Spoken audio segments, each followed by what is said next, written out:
안녕하세요. 인세컨이 박종경 변호사입니다. 네, 오늘은 돈에 대한 이야기를 할까 해요. 연령별로 어느 정도를 모아야 될까? 40살 정도면 어느 정도 있는 게 좋을까? 이런 이야기를 조금 드리면서 마인드나 종잣돈에 대한 이야기를 들려보려고 합니다. 종잣돈의 중요성에 대해서는 제가 많이 말씀을 드린 바 있었죠. 최근 부자들에 대한 보고서나 부에 관련한 연구를 보면은 어린 시절부터 종잣돈에 대해서 관심을 가지고 절약을 해서 모을수록 부를 축적할 가능성이 높았다라고 얘기가 많이 나오고 있고요. 부자 관련 연구 보고서들을 보면은 보통은 30대 중반 또는 40대 초반 정도까지 한국 돈으로 표현을 하자면 한 3억에서 5억가량 정도를 모으면은 그 이후에도 자산이 계속해서 불어날 가능성이 높다. 그래서 각종 영상에서는 1억을 모으면은 이제 10억까지 금방 가는 그런 이유에 대해서 막 이야기하는 영상들이 있는데 이 영상들도 비슷한 취지예요. 그러니까 기본적인 시드머니나 종잣돈을 많이 모으고 그리고 빠르게 모을수록 여러 가지 기회가 늘어나기 때문에 이 부분에 대해서 이야기를 많이 하고 있습니다. 자, 그러면 오늘 이런 종잣돈과 관련하고 또 마인드에 대한 이야기를 드려보도록 할게요. 일단 30대 중반 또는 40대 초반에 어느 정도 돈이 있어야 될까? 꼭 부자가 되려고 하는 건 아니라고 하더라도 어느 정도 돈이 있어야 될까? 이런 부분에 대해서 사실 생각을 많이 해보게 되는데요. 보통 30대 중반의 경우에는 여러 가지 상황들이 있겠죠. 사람마다 다른 상황들이 있겠지만 일반적으로는 30대 초반 정도에는 취업을 한다고 가정을 하면은 한 달에 거의 한 166만 원 정도를 모으면 35살에 1억 정도를 모으게 됩니다. 그리고 이 페이스로 계속해서 모으면 40살 정도에 2억을 모으게 되겠죠.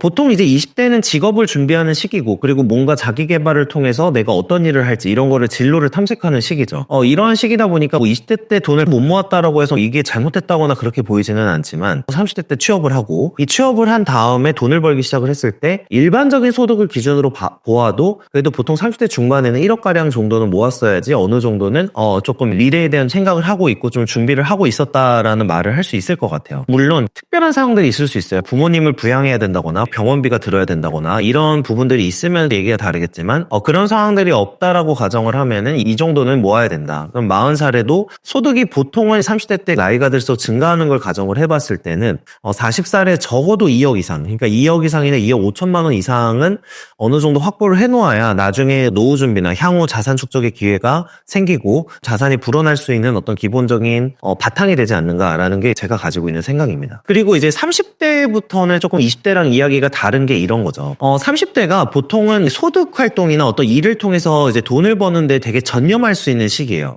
왜 그러냐면 40대가 되면 삶의 리스크가 발생하기 시작합니다. 일반적인 중소기업이나 중견기업의 경우에는 회사를 퇴직해야 되는 상황이 발생할 수도 있고요. 회사가 망하거나 실직하는 상황이 발생할 수도 있어요. 그러면 이런 실직한 상황에서 남아있는 건 뭐냐? 내가 모아놨던 돈밖에 없거든요. 그리고 30대에 접어들어서 어느 정도 좀 커리어가 정해지죠. 특별한 도전을 하고 있는 상황이나 사업을 하시는 분들이 아니라고 하면은 20대 때 준비했던 걸 가지고 30대, 40대 계속해서 어떤 하나의 좀 직업을 계속해서 유지하게 됩니다. 이 유지하는 상황에서 굉장히 큰 폭의 소득 변화가 일어나기는 어렵다는 부분, 이 부분이 좀 생각을 해볼 부분이고요. 또 40대 때 또 들면서부터 발생하는 리스크는 건강 문제입니다. 건강이 문제가 발생을 하면서 소득이 줄어들 그럴 가능성도 생기는 거죠. 어쨌든 그래서 만약에 40살에 한 1억 정도밖에 모으지 못했다라고 하면은 조금 자신의 생활을 돌아봐야 됩니다. 1년에 거의 모은 돈이 1,000만 원도 안 된다는 뜻이기 때문에 이 부분에 대해서는 일반적으로 최저시급을 받더라도 그러니까 월 200만 원 가량의 세후소득을 번다고 하더라도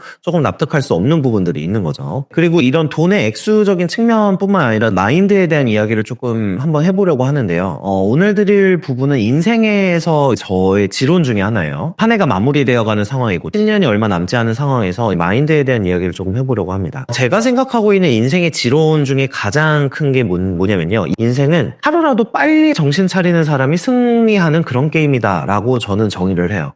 늘 강조하지만 하루라도 미래를 빨리 대비할수록 굉장히 유리한 부분이 많고요. 오늘 다루는 종잣돈과 같은 게 정신을 빨리 차렸을 때 유리한 대표적인 부분입니다. 종잣돈의 힘은요. 사실 어릴 때 아주 오랜 시간 준비해야 되는 저를 포함한 전문직이라던가 석사나 박사를 해야 된다거나 아니면 사업을 준비하는데 사업이 자리 잡는데 시간이 걸리는 그런 사업이라던가 그러니까 이런 경우를 제외하고서는 일반적인 공무원, 일반적인 회사원 이런 분들에게는 이 종잣돈은 사실은 자신의 생존과 직결된 문제예요. 빠르게 모을 모을수록 사실 힘을 발휘하는 부분은 여러 가지 부분이 있는데요. 일단 첫 번째로는 20대 초반부터 종잣돈을 모았다라고 하면은 수많은 투자 기회가 지나갔을 겁니다. 내가 부동산을 투자할 수도 있고 주식을 투자할 수도 있고 또 돈이 있어야지 기본적인 투자가 가능한 거기 때문에 가령 2010년대 초중반에 미국 주식에 투자를 하셨다거나 부동산의 주식에 투자하셨다거나 어떤 자산 증가의 폭은 다를지 몰라도 아마 어떤 투자를 하셨어도 기본적으로 많은 자산의 축적이 일어났을 거라고 생각을 해요. 한국 부동산을 사셨든 미국 주식을 사셨든 이런 부분으로 해서 자산이 쌓이면서 더 많은 노력과 더 많은 희망을 보셨을 거라고 생각을 합니다. 결국에는 내가 일찍 돈을 모으고 종잣돈을 모을수록 투자 기회뿐만 아니라 내가 삶에서 발견하는 기회들이 늘어나면서 자신에 대한 자존감이나 자신에 대한 어떤 확신 이런 것들이 계속해서 강해지기 때문에 이런 확신과 자신감이 내가 계속해서 꾸준히 삶에서 노력을 할 수 있는 원동력이 되는 경우가 굉장히 많다고 저는 생각을 해요. 그래서 부자가 꼭 되려고 하는 건 아니라도 기본적으로 이런 종잣돈을 일찍부터 모아야 된다고 생각을 했거나 깨달은 사람들은 확실히 유리한 고지를 점하면서 남들보다 앞서 나가는 삶을 살 수가 있는 거죠. 흔히 이런 분들이 많아요. 20대 때는 주변에 흔들리는 그런 부분들이 있습니다. 주변의 견해나 주변의 의견, 또 특히 내 친구들, 뭐 대학으로 치면 대학 동기들, 이런 친구들에게 많이 흔들리거나 많이 의견을 이제 들으면서 동조화되는 그런 경향이 있어요. 다른 사람의 의견을 따르거나 다른 사람들의 의견을 무비판적으로 수용하는 것에 대해서는 사실은 저는 비판적인 입장이에요. 왜 그러냐면 어떤 사람의 의견을 내가 스스로 사고할 수 있는 힘이 없으면 무비판적으로 수용할 수밖에 없는데 이 무비판적으로 수용한 어떤 다른 사람의 의견이 나의 인생에서 정답일 수 있느냐, 정답일 가능성이 얼마나 되느냐 이건 사실 모르는 거거든요. 현대에 이런 사람들이 얘기가 많아요. 특히 20대 때는 주변에서 이런 얘기를 많이 합니다. 더 놀아라, 많이 경험해봐라, 더 놀아라, 이런 거 해봐라. 근데 저도 경험 측면에서는 찬성하지만 보통 이 사람들이 말하는 경험이라는 게 대부분은 노는 거예요. 이 노는 거를 20대 때 더 많이 한다라고 해서 인생이 바뀌거나 삶에 어떤 변화를 가져오기는 굉장히 어렵거든요. 최근에도 주 4.5일제나 주 4일제 논의 같은 게 있죠. 보통 뭐 이 부분에 대해서 워라밸적인 측면으로 접근을 하거나 가족과 좋은 시간을 보낸다거나 이런 측면으로 생각하는 사람들도 있겠지만 사실 주 4일제나 주 4.5일제를 도입한다고 하면은 저는 빈부격차가 높아질 거라고 생각을 해요. 왜 그러냐면 이 주 4.5일제를 도입을 한다고 하더라도 어떤 분들은 더 노력을 할 것이고요. 어떤 분들은 법에서 정한 이 한도만을 지키면서 일을 하실 거가 분명해요. 그리고 남은 시간에는 훨씬 더 휴식이나 놀거리를 찾을 가능성이 높기 때문에 자산 축적과는 거리가 멀어집니다. 그래서 어떤 열심히 하시는 분들에게는 더 기회가 될 수도 있겠지만 이 주 4일제 같은 부분은 오히려 서민이나 이런 중산층의 경우에는 이런 부분들이 작용을 하면서 빈부격차가 커질 수도 있다라고 저는 생각을 하고 있어요. 제가 크리스찬은 아니지만 성경에서 좋아하는 구절이 하나 있는데요. 이 잠언의 구절이에요. 이거 쉬운 성경 버전으로 말씀을 드리면 잠언 24장 33절을 보면 이렇게 나와 있습니다. 조금만 더 자야지, 그리고 조금만 더 눈을 붙여야지, 조금만 더 팔을 베고 누워 있어야지 하면 가난이 강도처럼 들이닥치고 빈곤이 방패로 무장한 용사처럼 달려들 것이다 라는 구절이 있습니다. 막스 베버라는 사회학자, 굉장히 유명한 사회학자예요. 거의 사회학의 창시자다 이렇게 불리시는 분들 중에 하나고 엄청난 권위를 갖고 있으셨던 분인데 이 막스 베버라는 학자가 썼던 책 중에 프로테스탄티즘 윤리와 자본주의 정신이라는 책이 있습니다. 이 책에서도 얘기하는 게 뭐냐면 내가 노는 거나 이런 부분들을 억제하고 보통 금욕주의적인 생활이라고 하는데 이 청교도의 금욕주의적 생활이 이 자본주의를 태동하게 하는데 굉장히 큰 영향을 주었다. 그리고 이런 사람들이 자본을 추적해서 자본주의에서 영향력을 끼치고 있다. 이런 부분에 대한 내용이 나와요. 보통 이 세속적인 금욕주의 정신 이런 식으로 표현을 하는데 이 금욕주의 정신이 발현이 되면서 자본주의의 발전과 태동에 굉장히 많은 기여를 했고 이런 부분 때문에 무산계급, 그러니까 돈이 없는 계급 있죠. 돈이 없는 계급에게 노동 생산성을 촉진했다 이렇게 표현을 하고 있어요. 그러니까 결과적으로는 어느 정도 욕망을 절제하고 금욕을 추구를 할수록 사실은 노동 쪽에 집중할 가능성이 높아진다라는 얘기를 하는 건데 물론 이 부분에 대해서도 반론도 꽤 있어요. 반론도 물론 있는데